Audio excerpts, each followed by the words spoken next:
로마서 14장 17절로 23절의 말씀을 가지고 하나님을 기쁘시게 하는 교회라는 제목으로 주님의 말씀 같이 묵상합니다.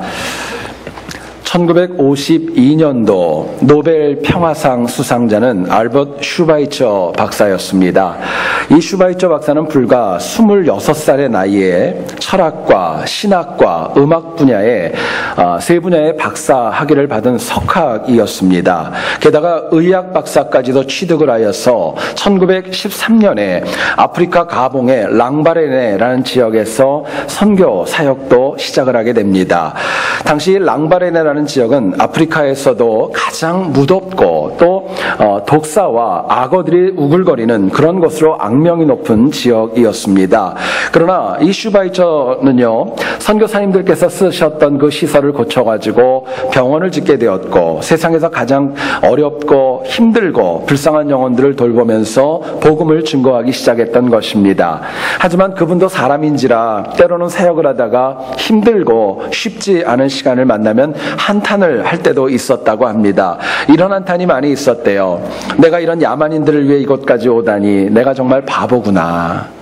이런 사람들을 위해서 내가 오다니 내가 정말 바보구나 라는 마음이 있었답니다. 그럴 때마다 주변의 많은 지인들과 또 동역자들, 중보 기도하는 분들이 알버트 슈바이처를 이렇게 위로하였다고 합니다. 당신은 과연 세상적으로 보면 정말 바보입니다. 그것도 제일 가는 바보입니다. 하지만 천국에서는, 하나님 나라에서는 그렇지 않을 것입니다. 위로를 했습니다. 여러분, 하나님을 믿는 신앙인들이 이 땅에서 겪는 가장 큰 영적인 딜레마가 있습니다. 다른 것이 아니라 과연 내가 살아가는 삶과 내 인생이 과연 누구를 기쁘게 하며 살아가고 있는가? 여러분, 물어보시기 원합니다. 내 삶과 인생은 과연 누구를 기쁘게 하며 살아가고 있는가? 이것은 참으로 중요하고도 심각한 질문입니다. 인간은 죄인이기 때문에 옆에서 나를 기쁘게 하는 사람들이 많이 있게 되면은요, 더욱더 내 위주로 넘어지고 이기적으로 되는 경향이 있습니다. 하지만 신앙인의 본분, 교회의 본분은 내가 아니라 또 세상이 아니라 하나님을 기쁘시게 하는 것이 본분이라는 것을 저희들에게 도전합니다.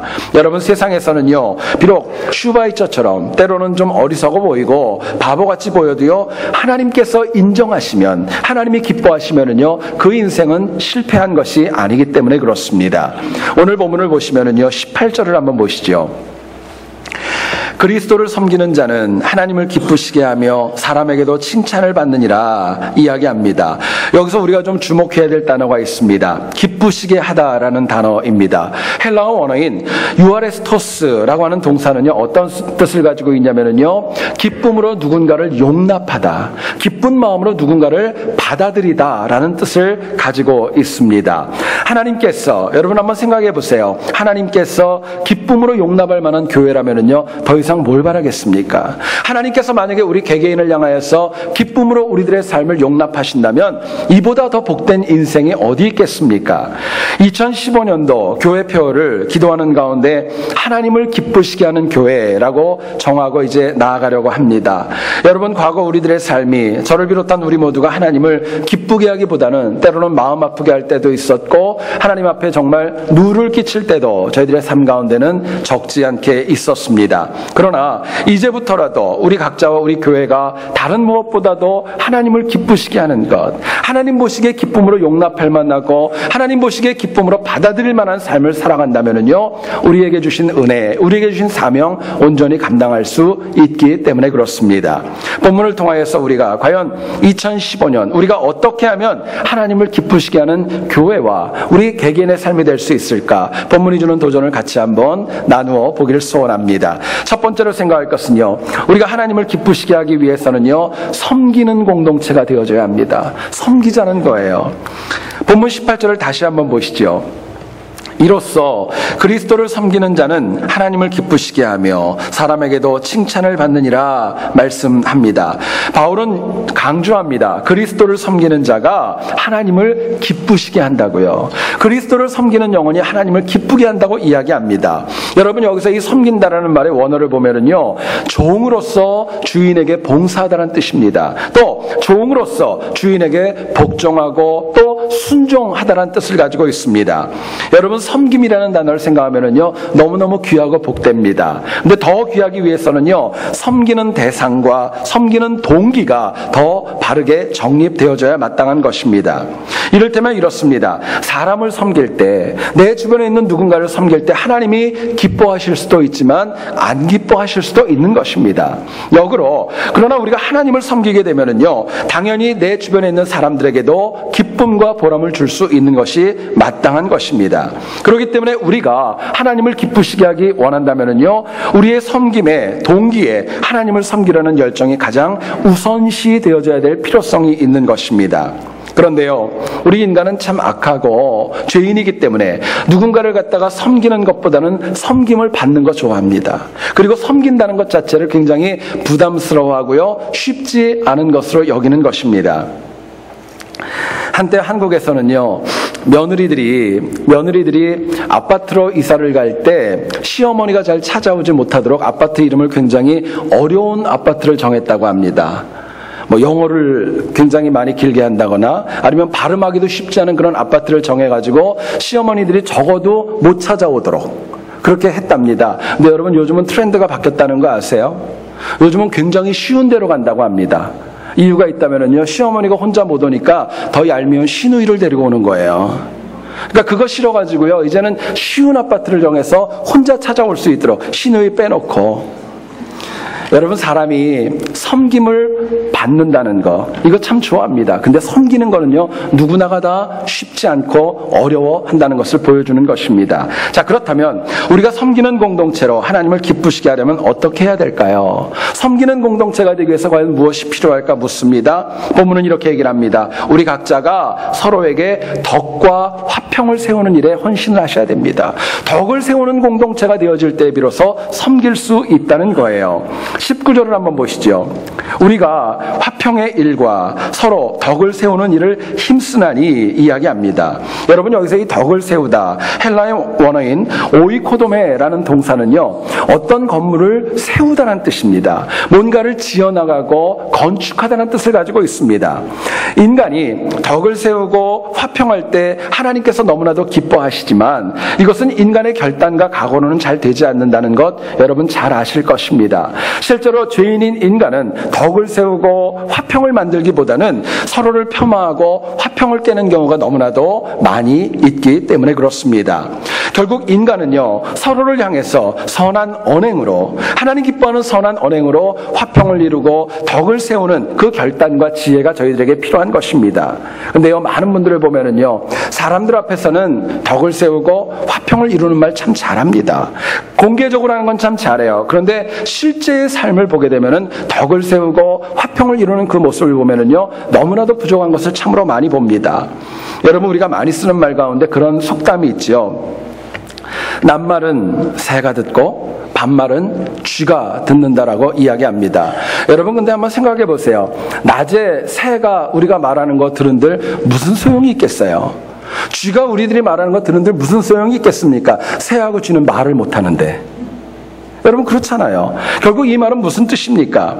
덕과 화평을 깨뜨리는 언행은요, 뒤에서도 하지 말라는 거예요. 하나님 보시기에 덕을 세우고 화평을 이루는 언행과 사람을 세우는 삶을 살아갈 때 하나님이 우리들의 삶을 기뻐하시고 더 큰 은혜로 채우시겠다는 약속입니다. 아브라함과 롯이 갈대아 우르를 떠나서 함께 동거하게 되죠. 그러나 서로 각자가 너무나도 큰 부자가 되다 보니까 불편해집니다. 아브라함이 롯에게 먼저 살아가야 될 정착지를 결정하라고 선택권을 양보합니다. 근데 여러분 생각해 보세요. 선택권과 우선권은 누가 가져야 마땅한 것입니까? 당연히 아브라함이었겠지요. 근데 아브라함은 롯을 세워주려는 마음으로 정착지 양보를 하게 되었던 것입니다. 그리고 여러분 한번 생각을 해보세요. 소돔으로 갔던 롯과 광야에 남았던 아브라함, 과연 이 두 사람 가운데 누가 더 나아질 수 있고 새로운 것을 접할 수 있는 기회가 많이 있었겠습니까? 누가 더 새롭고 발전된 정보와 삶의 정황을 누리며 살아갈 수 있었겠어요? 인간적으로 생각하고 외적으로 보아도 분명히 아브라함보다는 도시였고 많은 사람들이 있었던 소돔 땅이 더 기회가 많았을 것입니다. 그런데 결론적으로 보면은요, 하나님께서는 롯이 아니라 아브라함에게 더 크고 더 창대한 복을 허락해 주셨던 것입니다. 이유가 있습니다. 더 나은 환경을 가졌기 때문에 더 많은 복을 받았던 거 아닙니다. 더 중요한 것은요, 하나님이 아브라함의 중심을 봤던 거예요. 자기의 조카였던 롯을 세우고자 하는 마음, 덕을 이루고자 하는 마음, 화평을 이루고자 하는 마음을 보시고 그 영혼을 은혜를 주시고 함께 해 주셨던 것입니다. 여러분 잊지 마시기를 원합니다. 하나님은 내가 누군가를 세워주려고 할 때 그거 하나님 다 보신다는 거예요. 복을 주신다는 것입니다. 성경을 봐도 백부장이 종을 위하여서 주님 앞에 엎드렸습니다. 자기 위해서 엎드린 거 아닙니다. 종을 세워달라는 거예요. 주님은 그 백부장을 복 주셨고 그 종까지도 치유해 주셨습니다. 브리스길라 아굴라가 바울을 세우고 바울을 섬겼을 때 하나님이 그 영혼들을 복되고 귀한 인생으로 이끌어 가셨던 것입니다. 문제는 오늘도 하나님의 역사는 있습니다. 하나님의 은혜도 있습니다. 치유도 있습니다. 문제는 우리가 누군가를 세워주려고 하는 마음, 화평을 이루고 덕을 이루고자 하는 마음이 저희들에게 부족한 것이 어려움에 있는 것입니다. 여러분, 저는 말씀을 준비하면서 그런 기도를 참 많이 했습니다. 저는 세안교회를 통해서 수많은 영혼들이 천국 백성으로 세워지기를 간절히 축원합니다. 여러분, 이곳에 오는 영혼들, 이 자리에 와서 예배드리는 영혼들, 이 자리에서 기도하는 영혼들이 하나님 백성으로 세워지기를 간절히 소원합니다. 여러분, 이거 위해서는요, 멀리가 아니라 가까이 있는 영혼들부터 세워주며 살아가는 지혜가 필요합니다. 여러분 한번 생각해 보세요. 눈에 보이는 사람을 힘들게 알면서 눈에 보이지 않는 하나님을 기쁘게 한다? 그런 거 없는 것입니다. 실제로 우리가 넘어지고 아파하는 이유를 한번 가만히 보세요. 한 번도 만나지도 않고 누군지도 모르는 사람을 통해서 상처받는 영혼은 없습니다. 엄밀히 얘기하면은 만나는 영혼들, 가까이 있는 영혼들을 통해서 아파하고 눈물 흘리는 것입니다. 여러분, 그렇기 때문에 가까이 있는 영혼들의 그 모습을 바라보고 그들을 세워주는 은혜가 있을 때 하나님 주시는 능력과 하나님을 기쁘게 하는 삶이 될 수 있는 것입니다. 어떤 왕이요, 저녁 식사를 받고 음식을 먹고 보니까 너무너무 맛이 있었습니다. 그래가지고 특별히 음식을 했던 요리사를 부릅니다. 그리고 그 요리사에게 칭찬을 합니다. 오늘 너무너무 맛있었다고. 그랬더니 요리사가 갑작스럽게 왕에게 이런 이야기를 합니다. 사실은 저보다도요, 좋은 야채를 팔았던 채소 장수 덕분이었습니다. 이야기를 했어요. 왕이 너무너무 잘 먹어가지고 그럼 채소 장수를 불러오라고.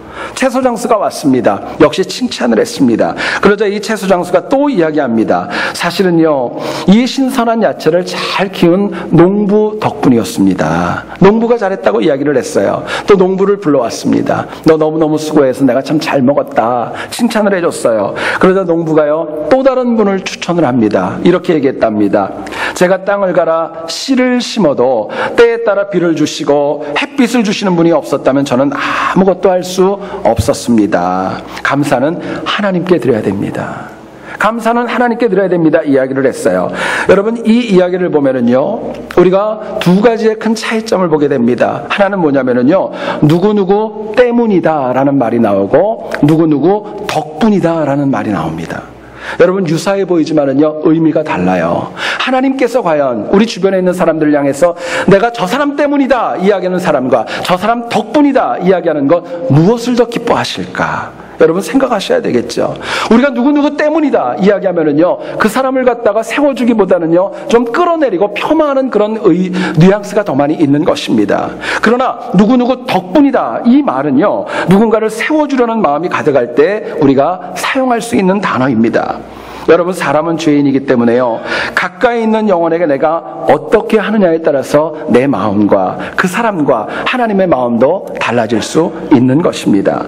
여러분, 실제로 한번 생각해 보세요. 내 옆에 있는 사람이 나한테 잘해주는 게 좋으세요? 아니면 불편하게 하는 게 좋으세요? 제가 너무 어려운 질문을 드려서 여러분, 뭐가 좋으세요? 너무 자명하지 않습니까? 여러분들은 매주 만나는 지체들을 다 향하여서 어떻게 대하며 살아가고 있습니까? 여러분, 이거 위해서 제가 숙제를 냅니다. 한 주뿐만이 아니라 한 해 동안 좀 하셨으면 좋겠어요. 뭐냐면은요, 내 가까이 있는 사람들의 단점이 아니라 장점을 좀 보시고 그 영혼들을 좀 칭찬해 주기를 간절히 소원합니다. 좀 좋은 말 해주세요. 칭찬해 주시기를 원합니다. 여러분, 제가 질문합니다. 칭찬할 때 어떤 표정으로 칭찬해야 될까요? 웃으면서 하셔야 되겠죠. 이 시간에 한번 제가 잠깐 좀 청합니다. 옆에 분들 보고 한번 좀 웃어보시죠. 웃어보시고, 칭찬해 보시고, 한번 웃어보시죠. 비웃지 마시고 웃어보세요. 여러분, 웃으면서 그 사람이 가지고 있는 장점, 그 사람이 가지고 있는 좋은 점 칭찬해주는 지혜가 저희들에게 필요합니다. 그렇게 언행으로 서로를 세워줄 때는요, 내가 높아지는 겁니다. 그 사람도 높아지는 거예요. 하나님이 기뻐하시는 것입니다. 결국 하나님을 기쁘시게 하는 삶은 다른 누구도 아니라 나부터 시작되어져야 됩니다. 나부터 시작되어져야 돼요. 여러분, 달리 말하면 다른 누군가로부터 섬김을 받기보다는 내가 먼저 섬기고, 칭찬받고 인정받기보다는 내가 먼저 가까운 사람을 칭찬하고 인정하는 지혜가 필요한 것입니다. 여러분, 그런 마음이 있다면요, 하나님이 나를 세워주실 거예요. 우리 공동체를 세워주실 것입니다. 하나님 기뻐하실 겁니다. 여러분, 우리가 매번 한 해 동안 서로를 세워주고 칭찬하고 섬기면서 하나님 기뻐하는 공동체와 삶이 될 수 있기를 주님의 이름으로 축원드립니다.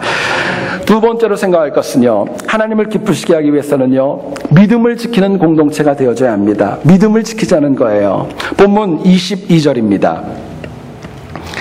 내게 있는 믿음을 하나님 앞에서 스스로 가지고 있으라. 자기가 옳다 하는 바로 자기를 정죄하지 아니하는 자는 복이 있도다 이야기합니다. 바울은요, 저희들에게 분명하게 도전합니다. 내게 있는 믿음을 가지고 있으라는 거예요. 흔들리지 말라는 것이고 지키라는 것입니다.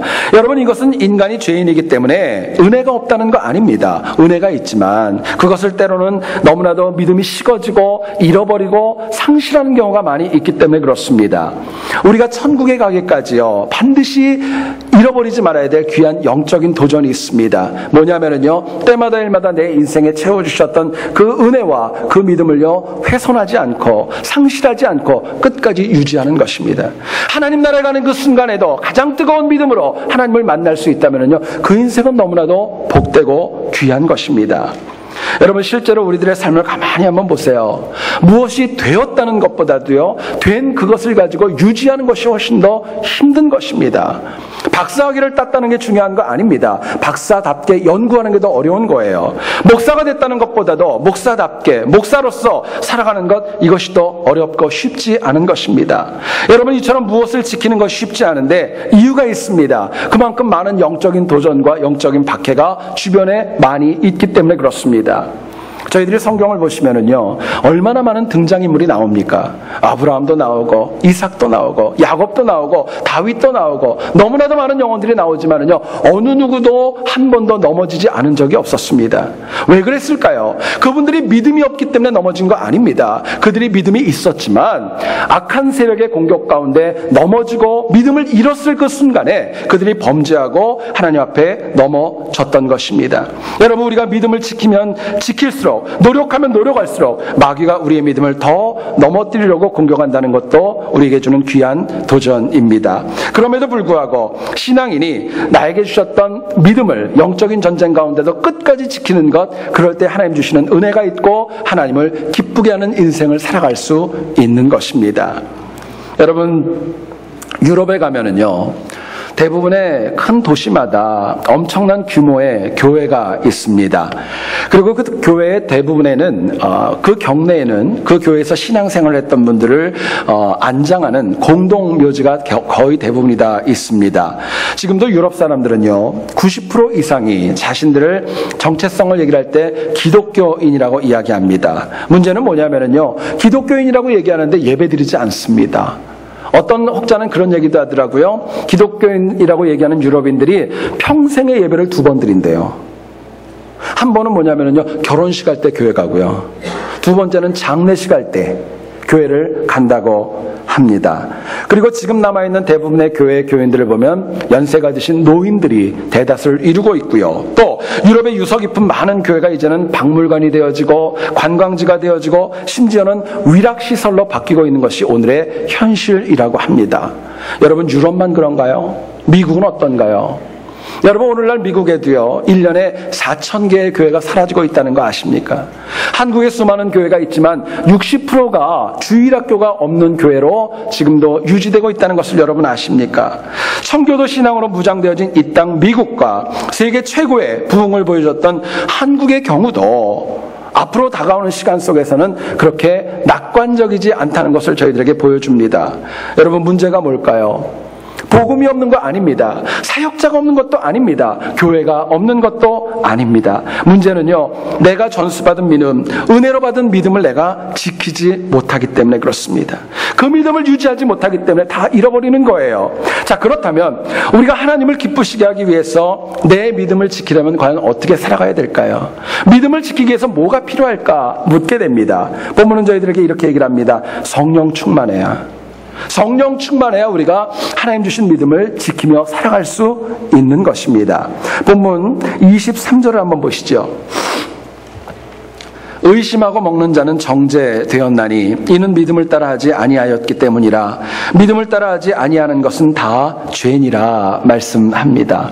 여러분, 많은 분들이 성령 충만이라는 단어를 오해할 때가 참 많이 있습니다. 특히 한국 분들이 많아요. 예를 들어 성령 충만하면 어떻게 생각을 하냐면요, 크게 기도하는 분들, 그런 분들이 성령 충만하다고 얘기합니다. 그럴 수도 있고 안 그럴 수도 있습니다. 박수를 치면서 찬양하는 분들, 그런 분들도 그럴 수도 있고 안 그럴 수도 있는 것입니다. 또 뭘 하더라도 아멘 소리가 크게 나온다, 그럴 수도 있고 안 그럴 수도 있는 거예요. 또 목소리도 여러분 마찬가지예요. 좀 쉬어가지고 주여 막 이래야지 좀 은혜롭게 생각을 하죠. 목소리가 까랑까랑하게 되면은요, 은혜롭지 않게 생각하는 경우도 있습니다. 여러분, 근데 성령 충만은요, 외적으로 드러나는 거 아닙니다. 오늘 보면은 저희들에게 성령 충만을 이렇게 정의합니다. 하나님을 믿는 믿음을 따라서 살아가는 것입니다. 믿음을 따라서 살아가는 것이 성령 충만한 것이라고 이야기합니다. 사람은 각자의 지식에 따라 살아갑니다. 믿음에 따라서 살아갑니다. 경험에 근거해 살아가요. 그러나 내가 가진 지식, 경험, 사람들의 조언은 모두가 다 죄로부터 비롯되었기 때문에 그것은 온전한 능력이 없다고 저희들에게 말씀하는 것입니다. 그렇기 때문에 정말 성령 충만한 삶을 원한다면요, 우리가 하나님 주시는 믿음 가운데 믿음을 따라 살아가는 삶을 살아갈 때 내가 성령 충만하고 하나님을 기쁘게 할 수 있는 것입니다. 여러분, 성령께서는 모든 것을 다 통달하신다고 말씀하시죠.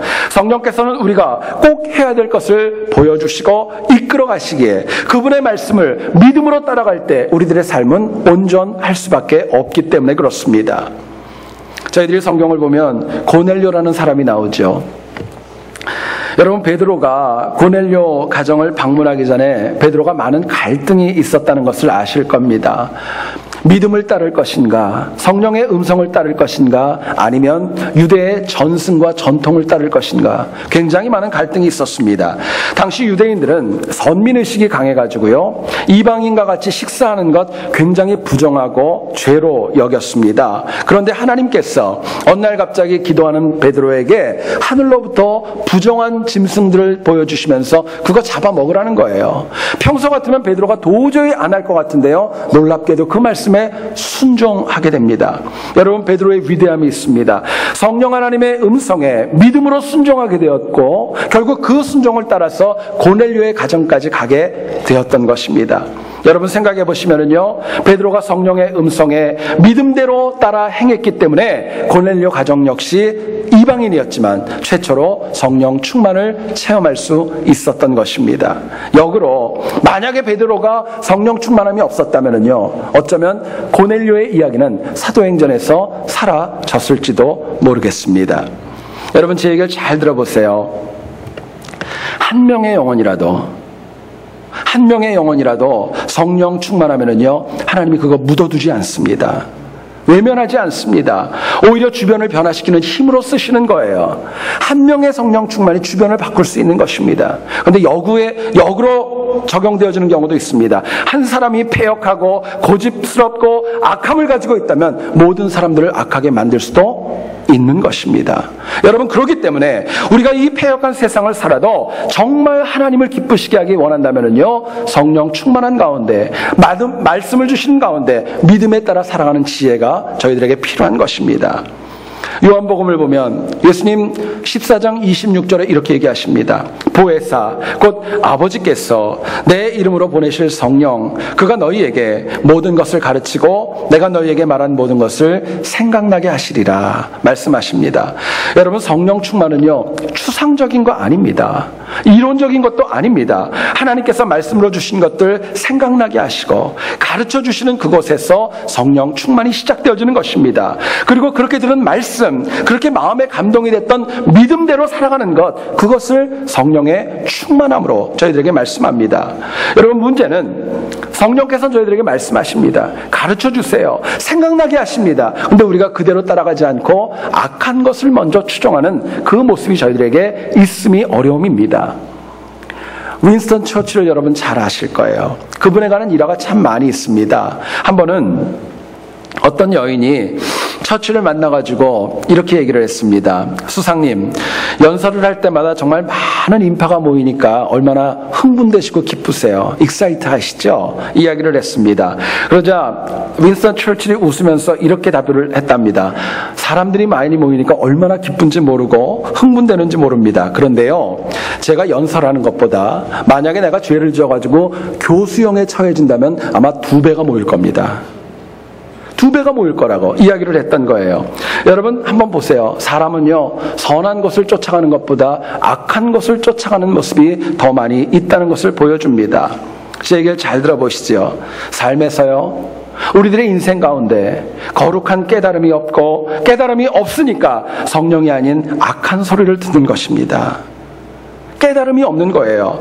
우리는요, 꼭 기억해야 될 것이 있어요. 악한 영은 우리의 눈을 가리지만 성령 하나님은요, 우리를 깨닫게 하십니다.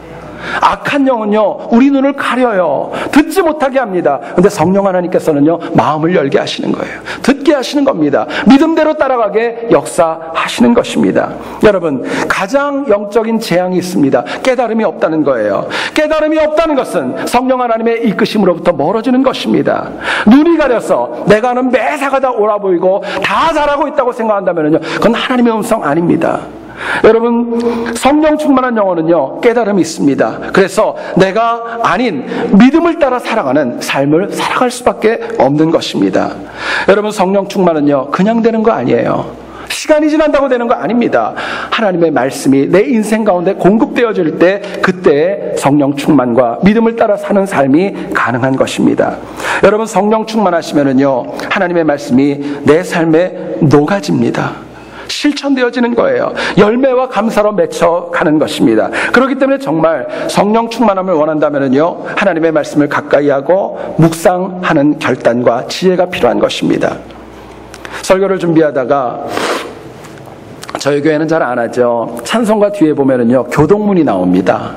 교동문이 나오는데요, 혼자 설교를 준비하다가 그걸 쭉 읽어봤습니다. 참 많은 은혜가 되었습니다. 그러면서 제가 숙제를 생각을 했어요. 뭐냐면은요, 내일부터 시작해서 토요일까지 하루에 눈 뜨자마자 교동문에 하나씩을 읽으면서 시작하자는 거, 그거를 숙제로 내기를 원합니다. 여러분, 주보에도 나와요. 월요일부터 토요일까지요, 교동문을 펴보시고요, 월요일 날은 1번을 읽어보세요. 눈 뜨자마자 합니다. 그리고 화요일 날은 9번을 읽으시고, 수요일 날은 13번을 읽으시고, 목요일 날은 19번을 읽으시고, 금요일 날은 24번, 토요일 날은 28번을 읽고 하루를 시작해 볼 수 있기를 원합니다. 오래 걸리지 않습니다. 1, 2분이면 됩니다. 그리고 그 말씀 읽고요, 마음에 새기고, 그리고 기도하고 하루를 시작할 수 있기를 원합니다. 그렇게 말씀을 묵상할 때 그 말씀이 내 삶에 새겨져서 성령의 감동이 되고 내게 믿음을 따라가는 능력을 공급해 주는 것입니다. 여러분, 신앙인이요, 하나님의 말씀을 잃어버리면, 하나님 주시는 은혜를 잃어버리면은요, 마귀의 미혹을 피할 수 없고 결국에는 마귀에게 패하고 넘어지는 것입니다. 정말 하나님을 기쁘하기를 원한다면은요, 어떤 어려움 중에도 하나님이 나에게 주신 믿음 지키셔야 마땅한 것입니다. 또 이를 위해 다른 무엇보다도 하나님의 말씀 읽자는 거, 여러분 마음에 새기시고요, 동그라미 해놓으셨다가 꼭 매번 아침마다 읽고 시작하는 결단이 있기를 원합니다. 그래서 한 주는 물론이고 정말 올해 한 해뿐만이 아니라 평생 동안 성령 하나님의 충만함으로 나에게 주시는 말씀의 믿음대로 살아감으로 인하여서 하나님을 기쁘게 하는 승리가 있기를 다시 한번 주님의 이름으로 축원드립니다. 저희 아들은 자기 엄마보다는 좀 저를 더 기쁘게 하기 위해서 노력할 때가 참 많이 있습니다. 저희 큰아이는 제가 집에 들어가면 왔어요 하고 거의 내다보지도 않는데, 저희 아이는 일부러 와서 안기기도 하고 나름대로 재롱도 하고 아향도 떱니다. 제가 보니까 이유가 있더라고요. 제가 특별히 좋아서가 아니라 아빠가 매번 늦게 들어오니까 뭐를 부탁하면 잘 들어주거든요. 사달라고 그러면 잔소리 안 하고 사주니까 그것 때문에 저를 참 많이 기쁘게 하는 그 모습을 제가 보면서 많이 웃었습니다. 여러분, 제가 이 이야기를 드리는 이유가 있어요. 6살짜리도요, 어린아이도, 미숙한 아이도 누구를 기쁘게 해야 하고 왜 기쁘게 해야 하는지를 알고 산다는 것입니다. 그렇다면 우리는 어떨까요? 우리가 정말 누구를 기쁘게 해야 되고 왜 기쁘게 해야 될까? 그거조차 모르고 살아간다면요, 이거는 영적으로 어리석은 것입니다. 여러분, 오늘 본문은 저희들에게 이야기합니다. 하나님을 기쁘시게 하라고요. 하나님이 기쁨을 우리의 삶을 용납할 만하고 받아들일 수 있도록 살아가라고 이야기합니다. 두 가지의 적용을 말씀을 드렸어요. 세워주고 섬기라고 말씀하고 있고, 성령 충만함으로 믿음을 따라 살아가라고 저희들에게 말씀하십니다. 여러분, 그래서 우리가 2015년 한 해 동안에 하나님을 기쁘시게 하는 우리 각자의 인생과 우리 새한교회 될 수 있기를 다시 한번 주님의 이름으로 축원드립니다. 기도하겠습니다. 거룩하신 하나님,